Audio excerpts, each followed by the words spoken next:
Holy hell! A new episode of Blue Archive, the animation.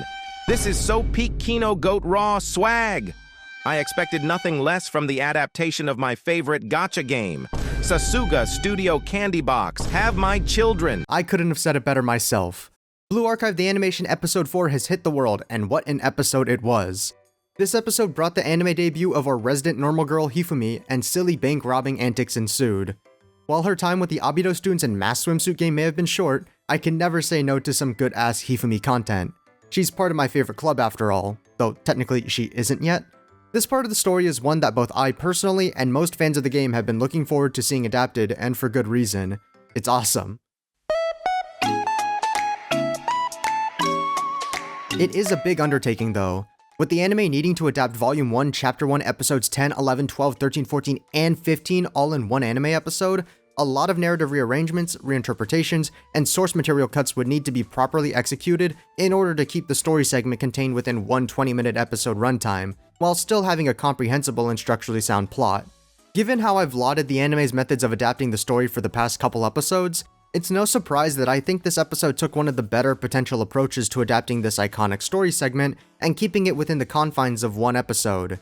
Even when compared to episode 2, which I thought had some big changes, this was a massive departure from the source material. It does a great job of allocating the runtime, primarily by virtue of having a conflict resolution that doesn't strictly follow the structure that the other episodes and a good portion of the volume as a whole have, allowing for an episode that stands out in comparison and can utilize its runtime on the parts that play into the strengths of the source material and the adaptation. When compared to the source, the scope of the adaptation for the episode was far more focused on the main event, which, at the cost of certain context, benefits the viewing experience as a whole.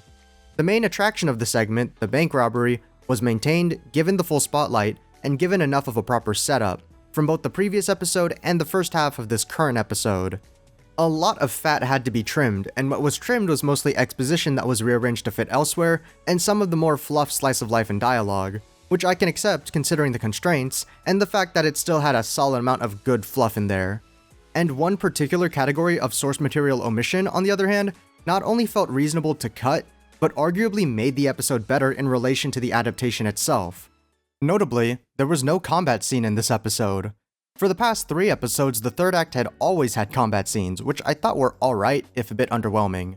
This episode subverted the narrative and my expectations by not only lacking a combat scene in the third act, but it also skipped over anything resembling combat, despite the source material having 2 combat sections in the game episodes being adapted. The first instance of a combat scene, where the Abydos students help Hifumi fight back against a group of pursuers, was skipped and cut almost immediately to the Sukeban students just being jobbers. The cut itself was pretty entertaining to watch since it was so instant, and from both a narrative and anime perspective, it only makes sense to skip over random thug fight number 5. The Abydos students, with Sensei, have cleared worse conditions, and it's assumed that random unnamed students are jobbers anyways, and they aren't the focus of the episode, so why bother putting any more than a couple seconds into showing a one-sided interaction? It was pretty funny as well. The second instance of a combat scene, their getaway, was skipped in favor of just saying they got away. This also makes sense since the point of the getaway episode was the aftermath, which was adapted well, not the fight to get away. Neither of these combat scenes being omitted felt intrusive or odd, and the removal actually serves to benefit the anime, allowing for everything else in the segment to be given the time they need, along with the fact that the combat scenes have had a track record of being the weakest link of their episode, since the tactics are whatever and the spectacle is whatever. I certainly don't mind this cut, at all. It all made for an incredibly fun episode. That's a word I've used to describe previous episodes simply because I enjoy the source material and character dynamics, but this episode is the first in the show to be nothing but pure, unadulterated fun. Still probably just fine by objective and outsider standards, but 4 episodes deep, that is to be expected. The dialogue is silly, it plays with the medium a fair bit, and the scenario itself is not serious at all. I mean, there's simply no way a lighthearted bank robbery scene could carry any emotional weight anyways, right? From start to finish, I was enjoying myself in my time with the episode, though some of that may be because I group watched and whatnot. Even with the content cuts from the source material, I still felt the same energy throughout due to how well this silly little story segment fits with a more visually exciting storytelling medium. I don't think the pacing or adaptation is perfect, I think it's a little fast, but given the amount of pure stuff that had to happen in one episode, and how much I enjoyed the direction of the episode, I wouldn't particularly mind if this is how the longer sections are handled in the future, since it maintains the integrity of the source material, and it does its best to be faithful within the boundaries of one episode. Probably the most notable omission was setup related, meaning my gripe isn't with faithfulness, but rather with the actual execution of the plot. One of the most standout scenes of the episode was Hifumi donning the paper taiyaki bag and becoming the almighty Faust. The scene itself was funny as hell, with Nonomi's pressure and Hifumi's desperate and confused facial expressions really sealing the moment, but it raises the question of where the bag even came from. In the source, the bag is sourced from a nearby taiyaki stand and repurposed into being the mask for the top dog number 5. The taiyaki stand does exist, it's shown and emphasized here, but it's something that can be somewhat easy to miss since the bag is just there. It exists, alright? Nonomi holds onto it for a good few cuts before eventually forcing it onto Hifumi, but it can be seen as weird that it just magically kinda shows up and becomes a very vital part of the episode's main plot and comedy.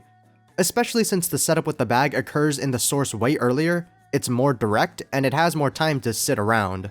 The way it was done here is, at a fundamental level, probably the best choice in terms of preserving all the time they can while still communicating this minor event occurring at all. And it's easy to put 2 and 2 together if you've read the source or have eyes. But from a complete readability perspective, IMO, it could have at least had someone munching on a taiyaki, or taking one out of the bag for the sake of better communicating the connection. It's not super significant, but you have to remember that having complete readability for something like this is just a general good quality to have in your show and not anything specific to Blue Archive. On a similar but opposing note, in the last video on the last episode, I touched very briefly on how they were going to address the name and the idea of the Fukumen Mizugi-dan. It was a little vague in the last episode, with the swimsuits being shown in a separate cut but not verbally mentioned, so I said that it may be a bit confusing how the name all came together. How it's addressed in this episode requires that you have eyes, but the delivery is pretty great, with Nonomi on 3 separate occasions being the one to declare the group to be the masked swimsuit gang. And in the second and third instance, she's even able to strike the same pose that she does when the idea of an idol group is first brought up. The animation is able to connect the 2 scenes together perfectly given the amount of context provided by the anime, showing Nonomi's enthusiasm to seize the opportunity and become the pop star robber idols that she's clearly always dreamed of. She's even able to get her silly little stage name in, and it's presented in such a way where it feels like she really wants people to know even with the limited runtime of an anime episode, squeezing it in during the high-tension bank heist. Given the cards the anime had dealt itself when it came to setting it all up, I found that to be a really cute touch and big points for Nonomi's character, if anything. It's flashy and a little absurd, which fits the tone of the whole scene pretty much perfectly. Besides the taiyaki thing, I think the delivery and structure of the episode's plot was solid. It introduces its central point incredibly early, utilizes devices and established ideas from previous episodes, and it rewards viewers for paying the slightest bit of attention to the previous episode through simple comedic payoffs. It executes all the important details of the plot from the source pretty much effortlessly, though there was a little bit of extended black market exposition, and you know how I feel about exposition. A complaint I do have, however, like an actual one, is that the conclusion feels a little half-baked. It's the same slippery slope conversation as it is in the source, but it's certainly a bit more stiff. Most of it I can chalk up to the Annie 1 translation being bad as usual, since that's the only thing available day 1, but also the constant moderato is a little bit on the nose. I don't think the soundtrack for the anime is bad, but it's certainly pretty generic in terms of overall sound. Blue Archive's game soundtrack is notably electronic, which fits the setting of a high-tech academy city, while the anime soundtrack opts for a more stock, generic anime sound. It's a notable downgrade, even if I don't mind the anime original tracks and the renditions of the game's songs, and think they're overall fine and passable. But while certain scenes do benefit from having anime tracks that better fit the overall mood, the Shit'em Chest scene from episode 2 and the Aru bank cut from this episode immediately come to mind, the overall sound and track choices for some of these scenes takes me out of the experience. It's got a pretty decent well of tracks to choose from, so I really don't get constant moderato here. This whole ramble about the soundtrack comes from this one scene. It rubbed me the wrong way just a bit, and honestly, I don't even know why. Moving along, Abydos and Hifumi were good, no doubt. The mass swimsuit gang kicked ass. This episode does a lot to reinforce the group dynamics of the task force, and as Hifumi's debut episode, she was very much cute and lived up to expectations despite her limited appearance in the volume. Hifumi's performance had this very fish out of water vibes, as to be expected from such a sweet, innocent girl wading through the dark alleys of the black market, who unwillingly ends up at the head of a dangerous bank robbery and everything. Most of the time she was confused, flustered, or some other teary-eyed emotion, which always showed on her face, and I loved it. It's a really solid upgrade considering her expression set in the game is pretty limited. My biggest problem with Hifumi is that there's not enough of her, and for the most part her role in the story is reserved for a volume that comes far later down the line anyways. Abydos was, fine. The individual characters within the group more or less were about the same because, we've already come to know them, and the focus of the episode was on the events and the individual focus was put on the other characters that weren't them. However, their scenes do carry the aspects of the individual characters quite well, and they interact with the non-Abydos students pretty damn well. Notably for the former, Serika's Sigma Hustler grind set putting her super into the role as a robber, and her initially conflicting with the rest of the group's ideas regarding the stolen cash, Hoshino bringing up the aquarium, something that exists for her inner momos and vaguely characterizes her as someone with an affinity for marine life, and Shiriko's efficiency and weird amount of preparation for such an unorthodox event. Because one of Shiriko's character traits is being someone who is really into planning illicit scenarios like bank robberies, seen both in the episode where the idea is first pitched, and mostly elaborated in her momos, the autonomy and execution from the mass swimsuit gang and the lack of direct input from Sensei during the motion feels about right to me. He's still there and is decently present throughout the episode, being a part of the conversation and everything, but being mostly on the sidelines lets the scene play out like it does in the source material. They're competent in about everything except battle tactics, it seems. Sensei having this whole I was dragged along into this whole thing against my will thing going for him like Hifumi made for some decently entertaining bits. I was wondering how he was going to exist in this scene at all, since it doesn't make any sense for him to be part of the action despite being physically there, and I thought the way he was planted into the scene made enough sense to me. For the time being, I have to accept that Sensei's time to fully shine has yet to come, but I'll always be hoping and looking forward to when he gets his opportunity to go crazy and freaky and such. And in spite of everything, a lot of the spotlight for the episode was fixed onto Aru, who's still around doing her little own thing. All of Problem Solver 68 is around, in fact, but the boss girl herself is the only one who gets time to shine. Some of the best moments from the episode were the ones where Aru was talking and doing stuff. Given the nature of her character and the amount of love and attention to detail she received in the previous episode, it's no surprise that the parts where she's present in this episode do a great job of piling on those extra layers of lovable failure that the fans know and love her for here. Any illusion of her being a hard-boiled outlaw was already shattered to pieces in the previous episode, but the extent to which she's not one was yet to be explored. Problem Solver opens, closes, and appears heavily in the third act of the episode, each instance of them further illustrating Aru's character foundation of being one to innocently romanticize the idea of criminality without having the full personal and moral commitment, as opposed to Abydos who just does this because they can, honestly. The juxtaposition is expressed wonderfully through the animation medium, showcasing both Aru's dorkiness in full force through her admiration of the Fukumen Mizuki-dan and her innocent sincerity, with the first ever extended official appearance of a young Aru, with dreams of freedom chained down by reality. I can't emphasize how well a character like Aru shines in the adaptation, from her voice acting to her incredibly wide range of expressions. While she's great in the source material already, and already has some of the most expressive sprites in the game, the anime legitimately elevates her to a new level, compared to other characters where I view them about the same as the source.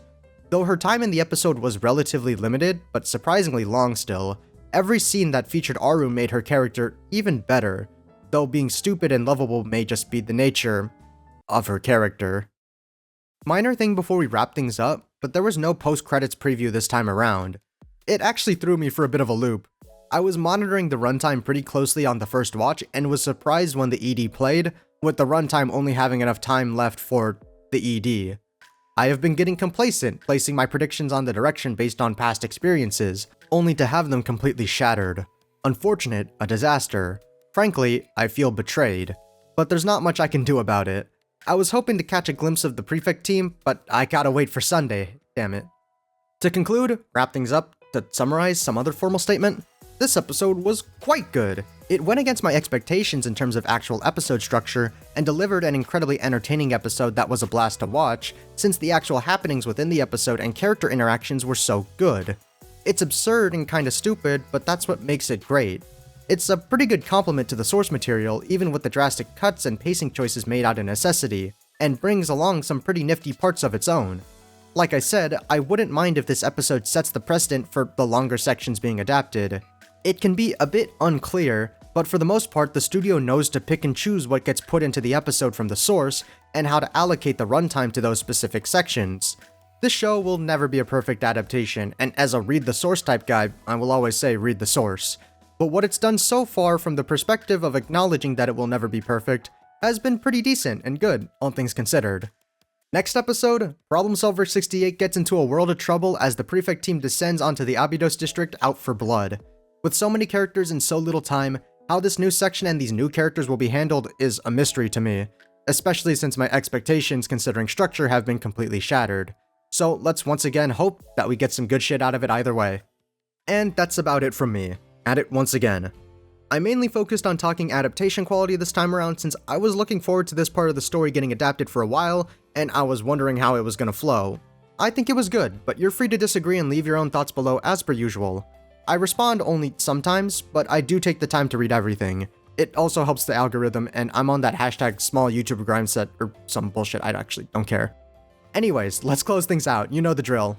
Join the Discord for Blue Archive, follow me on Twitter for Blue Archive, and as always, happy camping, senseis.